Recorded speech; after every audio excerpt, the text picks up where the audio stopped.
In this section, we will learn how we can go ahead and how we can install WordPress on the Mac operating system. So if you are using the Windows operating system, then I would recommend you to watch the previous section that is all about the Windows operating system. Alright, let's just go ahead and let's get started.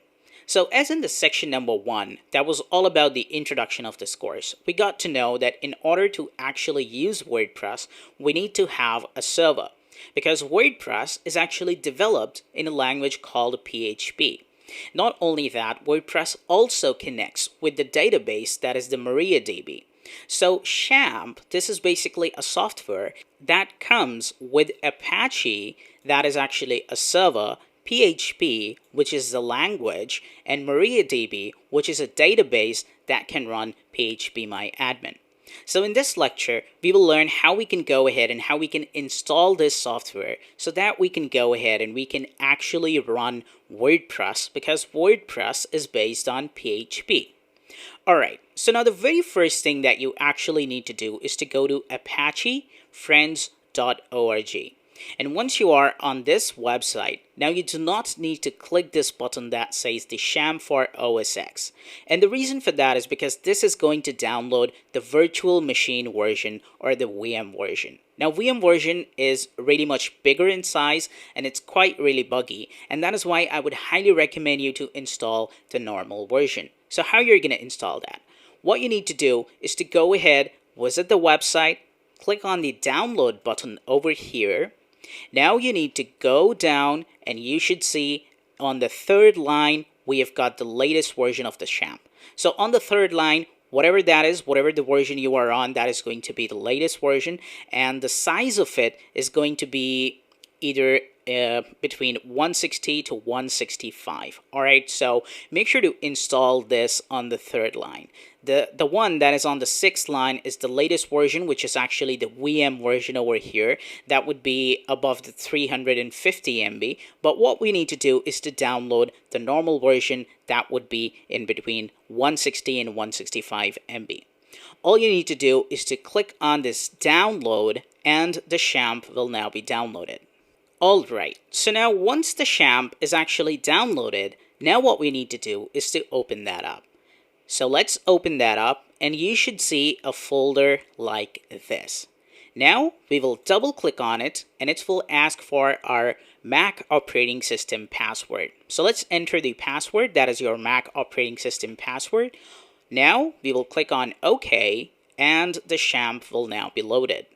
Alright, so now once the Xampp is actually loaded, you should see the setup file over here. And this process is really very simple because we have to just press the next, and next.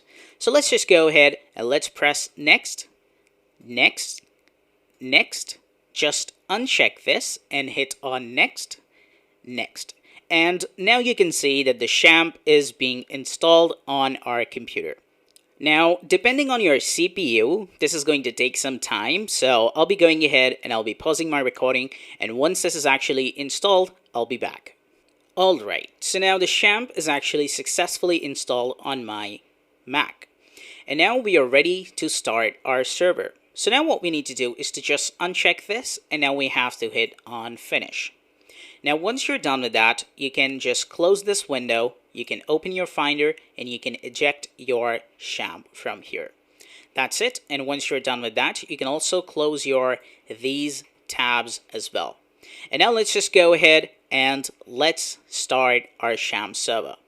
So in order to start our Xampp server, we first have to open up our Finder, and now we have to go into the Applications folder. And now inside the Applications folder, here you should see this Xampp, because we actually installed the Xampp in our Applications folder. All you need to do is to open this file, and now you should see this manager-osx. So we need to click on it and it will now ask for our password again, so we will enter that and now we will hit on OK.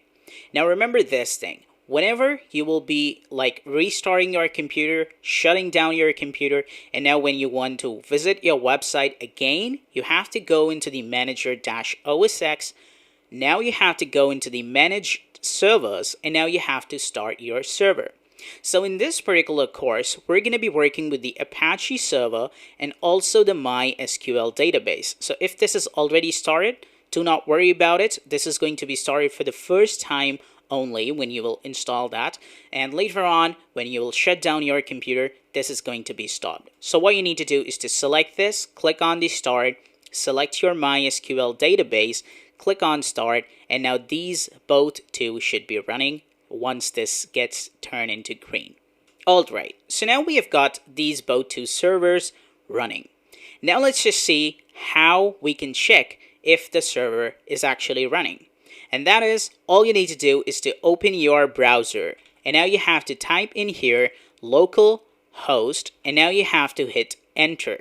And once you will hit enter, you can see that we have got this Xampp running perfectly okay.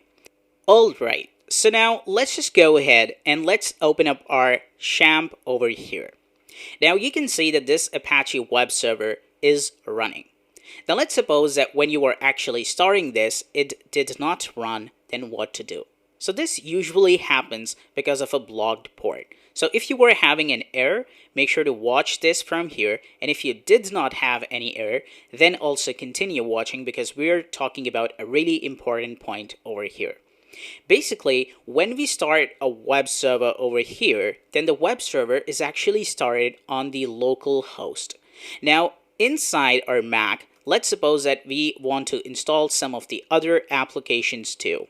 Now, these applications might conflict with the local host because the local host has a default port for all the websites that is the :80. And the Xampp also uses that. So what I would actually recommend you to do is to go ahead and change your port.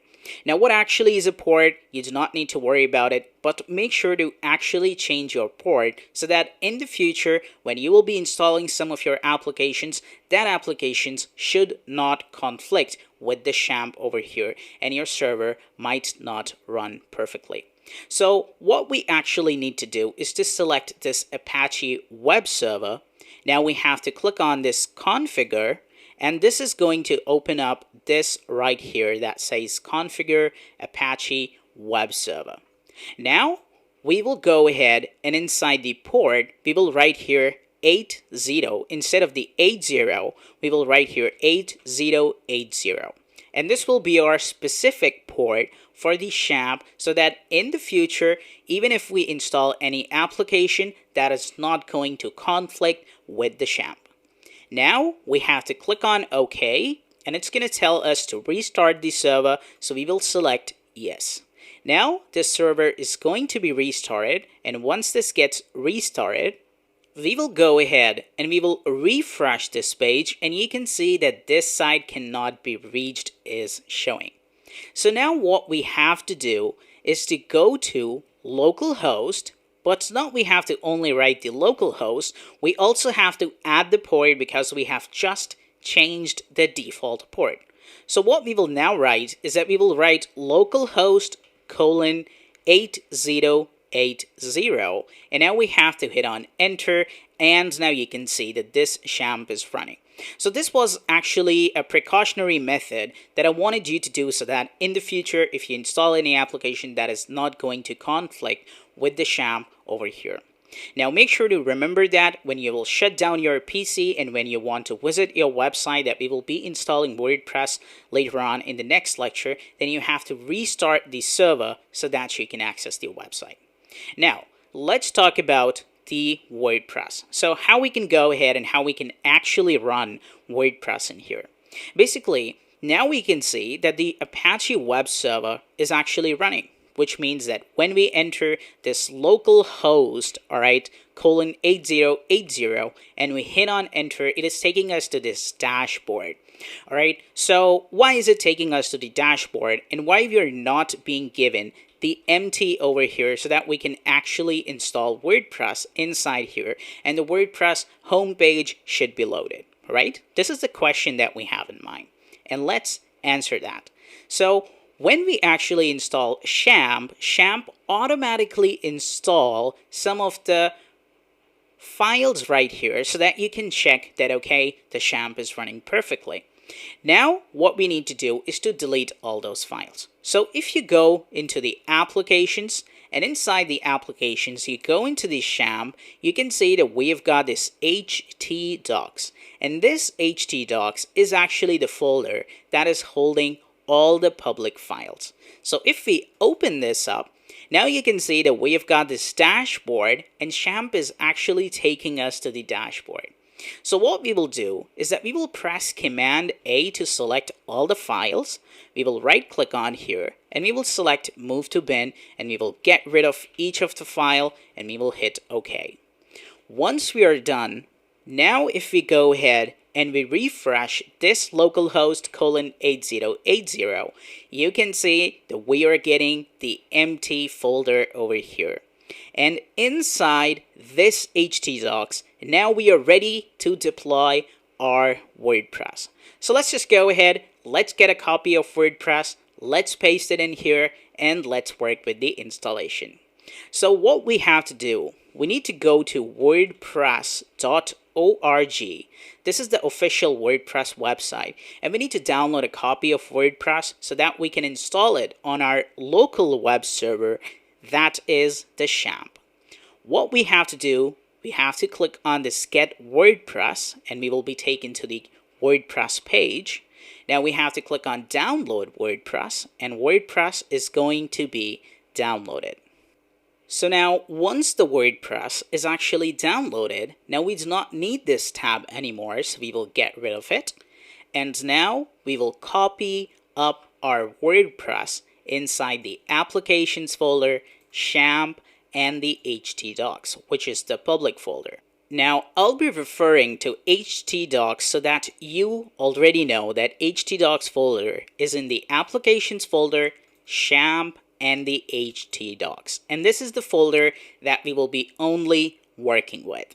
Alright, so now what we need to do is to drag our WordPress zip file that we just downloaded, and we have to drop it in here. And now if we go ahead and we refresh this page, you can see that we have got this WordPress zip file. So now what we have to do, we have to extract it. So we will open up the Finder, we will double click on it, and this file is going to be extracted right here. Now once this file gets extracted, inside here we have got all the WordPress files that are based on PHP, and now we are ready to work with that. Since this file is the zip file and we do not need it anymore, we can right click on it and we can click on Move to Bin, and it's going to be deleted.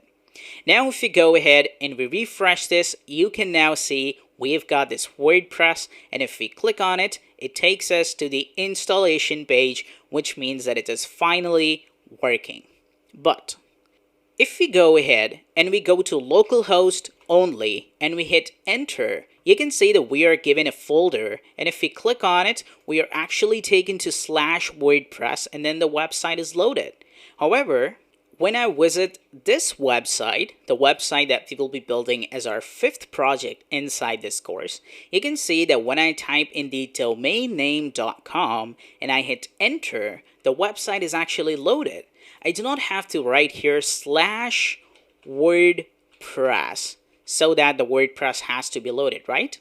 So when I type in the domain, the website is loaded. So how to actually configure that? For that, what we have to do, we have to open up our htdocs, and inside this WordPress folder, we will click on it, and now we will select all the files by pressing Command A, and now we will press Command C to copy these files.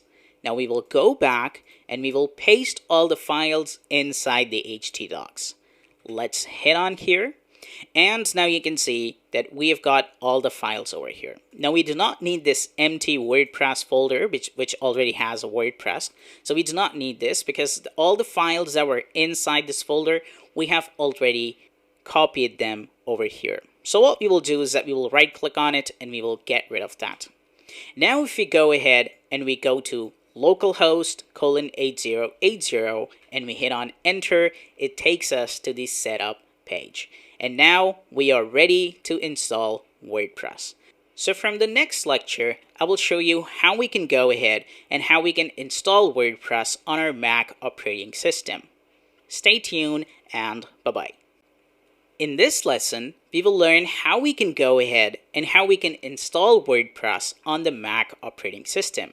As in the previous lecture, we copied the WordPress files from the wordpress.org and we pasted that to our htdocs folder. And now we are ready to install WordPress.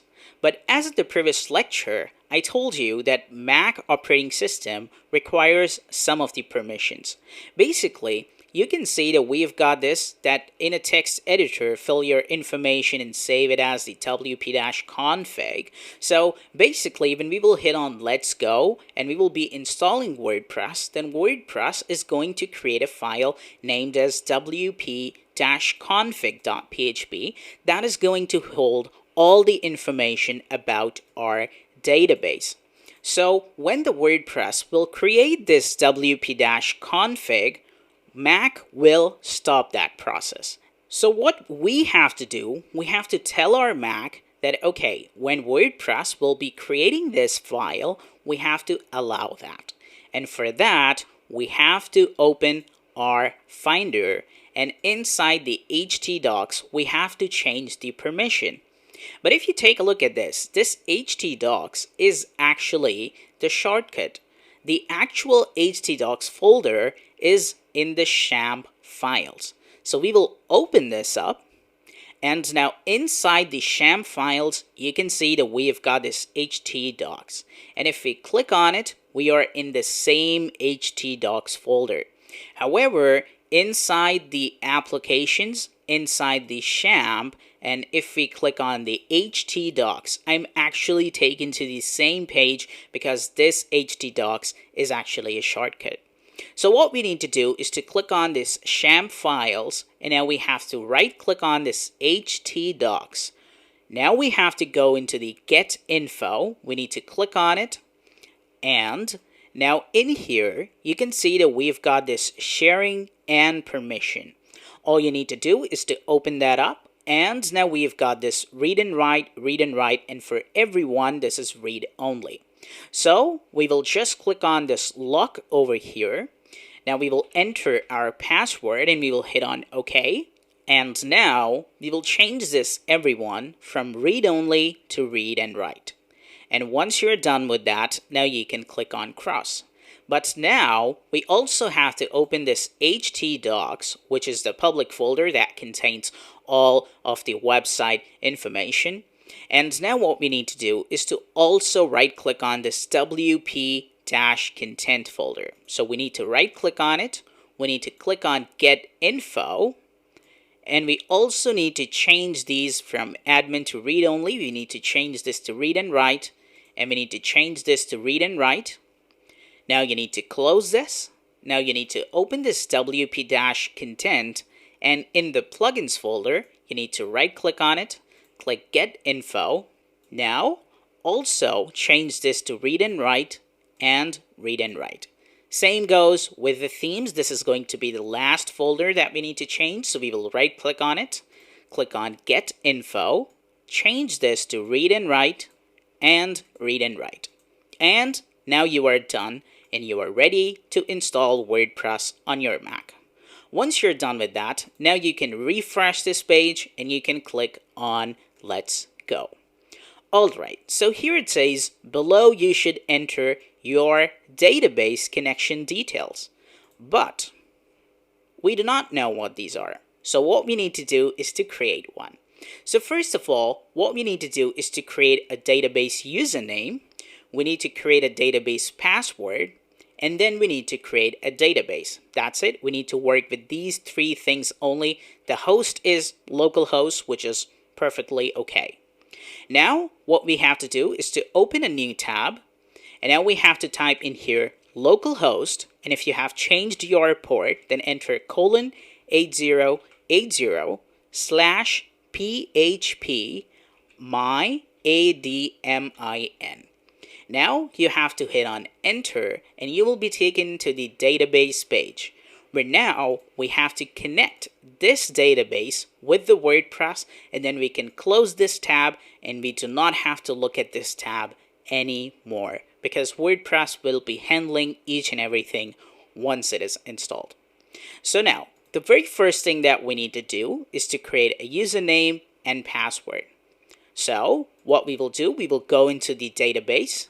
Now we will go into the user accounts, and now in here we will select add user account. Now in the username we will be entering here Tanzeel. You can enter your own name as a username. In the host name we will be entering local host that we have, so we will be entering that in here. And in the password we will be entering a really simple password that is going to be QWERTY. Alright, now you can keep it to be very vague because this website is going to be on our own computer only, so that is why there is no need to worry. When we will be transferring this website to the online server, then we will be changing this password. So let's enter the same password that was QWERTY. Once you're done with that, now you need to go down, click on Global Privileges, select Check All, and now we have to click on this Go that is right here at the bottom. You will click on here, and now you can see that this user account has been created. So now what we have to do is to use these credentials on our setup page. In the username, we entered Tanzeel, and in the password, we entered QWERTY. That's it. Now we are ready to go, but first we have to create a database name so that it can be associated with that. Right here in the sidebar, you can see all the databases that are created by the default. Now we do not have to touch any of these databases. Instead, we will be creating a separate database by clicking on this new button over here. Once we are in here, it says enter the database name. Now in the database name, we will be entering the name that we will be copying and pasting that over here. So inside here, you can write here WordPress, or you can also enter a short form of WordPress, that is WP. Now you can enter any name over here. The name that you will be entering here, make sure to add as it is over here in this field. So let's suppose that we want to enter WP in here, and once we will click on create, that database is going to be created, and this is right here. Here it says no tables found. So since we have named our database name to be WP, we will be entering that over here. And now we are ready to install WordPress. And once we will click on submit, the WordPress will be installed. Let's suppose that if I enter the wrong password, like I add QWERTYS, and I hit on submit, here it says error establishing a database connection. So now I need to click on try again, and now I have to re-enter my password. That is the correct password, which was QWERTY, and now I have to hit on submit. This table prefix is for multiple WordPress installations in a single database, so we do not need to work for that. And now we have to hit on submit. Alright, so now you can see that WordPress is now ready to be installed, and we will click on run the installation, and voila. Now we are ready to go. Now what we have to do is to enter information about our websites that we can always change later. So let's just go ahead and let's enter these information, and then we will be taking a look at our website. So in the website title, I want you to enter your full name. And the reason for that is because we will be building our 5th project as a personal website. So this will be our first project, and we will be building a website like this over here. So that is why I need you to enter your website title as your full name, and you can change this later on, so do not worry about it. In the username, we have to enter the username. That is going to be my name, Tanzeel. Now remember, whatever you will be entering in here, that will let you log into your website so that you can make some edits. Like, let's suppose that this is a website that is online. All right, and now if I want to log into this website, I have to type in here /wp-admin, and now I have to hit on enter, and it's going to take me to the WordPress admin panel where now I can enter my username and my password, and I will hit on login, and it's going to log me into the website where now I can edit this website. So remember, whatever you will be entering in the username, that is going to let you log in to WordPress. In the password, we will be entering in here ASDFGH. All right. This is going to be a weak password, but do not worry about it. You can change it later on. And when we will be transferring this website to the online server, then we will be using a strong password. So we will select confirm use of weak password, enter our email, and now we have to hit on install WordPress. All right, so congratulations, now WordPress has been successfully installed. And now if we go to localhost :8080 and we hit on enter, you can see that the website is now loading perfectly okay, as it was actually loading over here. So if we go to the website, we are getting the website full page over here, and same goes with this. Now let's suppose that when we want to log in, how we're going to log in, we have to type in here /wp-admin, and now we have to hit on enter, and now in here we need to enter our username, that was Tanzeel, and in the password we will be entering in here ASDFGH, and now we have to hit on login. And now we are able to log in to the WordPress right here. Congratulations, and in the next lecture, we're going to be taking a look at some of the bugs about the Mac, and we're going to be working up with that, and we're going to be resolving that. Stay tuned, and bye-bye. In this lesson, we're going to take a look at the bug fixes for Mac operating system. So let's just go ahead and let's get started. So as you can see that in the previous lecture, we successfully installed WordPress on our website. And we also took a look at the dashboard, like how we can log into website. So we can log into website by just writing here /wp-admin. And if we are logged in, it will log us in. And if we're not logged in, it will tell us to enter our username and password. Similarly, we can log out by just bringing our mouse and clicking the logout. But let me tell you one of the great features of WordPress. If I go ahead and I visit this website in a new tab by just bringing my mouse to this and clicking visit website, you can see that this is how the website looks like. Now if I go into the WP-admin, which is the admin panel where I can manage the website, if I go into the appearance and now I go into the themes, and now we have got 3 themes over here. Now let's suppose that if I activate this 2020 theme and I hit on activate, now if I go ahead and I refresh, you can see that the look of my website is changed. And this is the power of WordPress.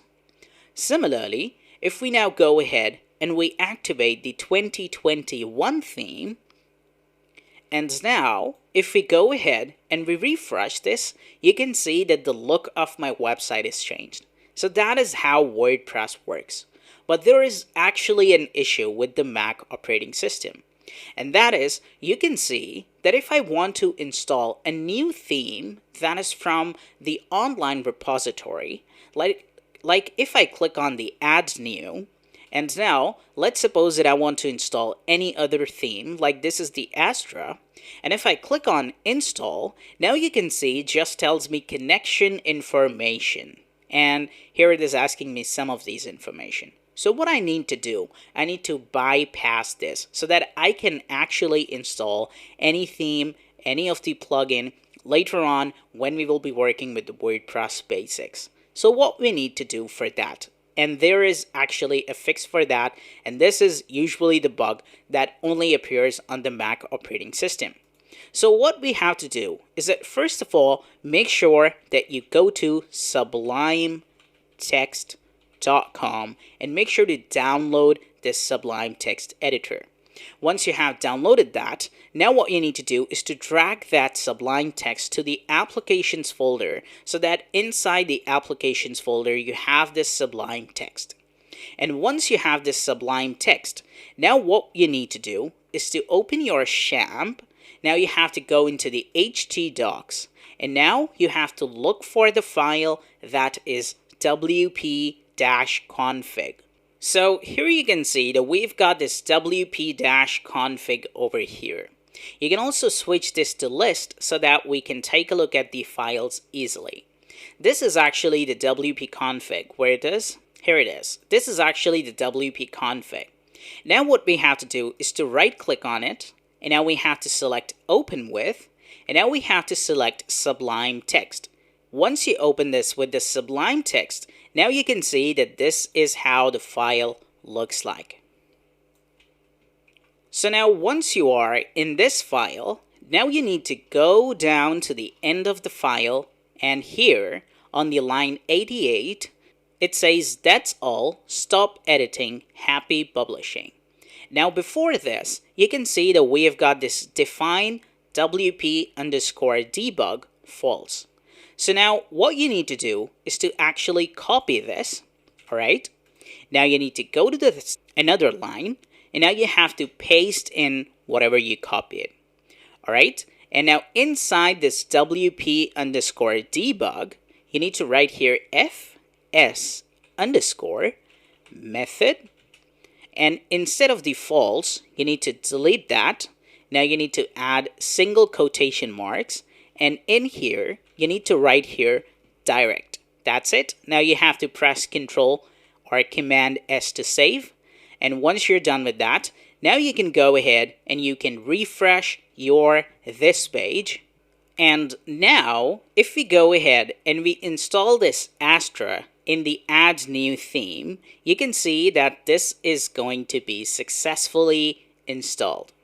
Alright, so now if I just go ahead and I activate this theme once this gets installed, now if I go ahead and I refresh this, you can see that the look of my website is changed just like that. Now what we will be doing is that we will be switching back to the theme that we were actually on. We will hit on Activate. Now we will click on this Astra, and we will delete this theme so that we are actually from the fresh start. And from the next lecture, now we're going to be taking a look at the WordPress dashboard overview, where we will be talking about some more things. We will be understanding much more about the dashboard. We will learn how to create pages and so on and so forth. So from the next lecture, we're going to be taking a look at that. Stay tuned and bye-bye.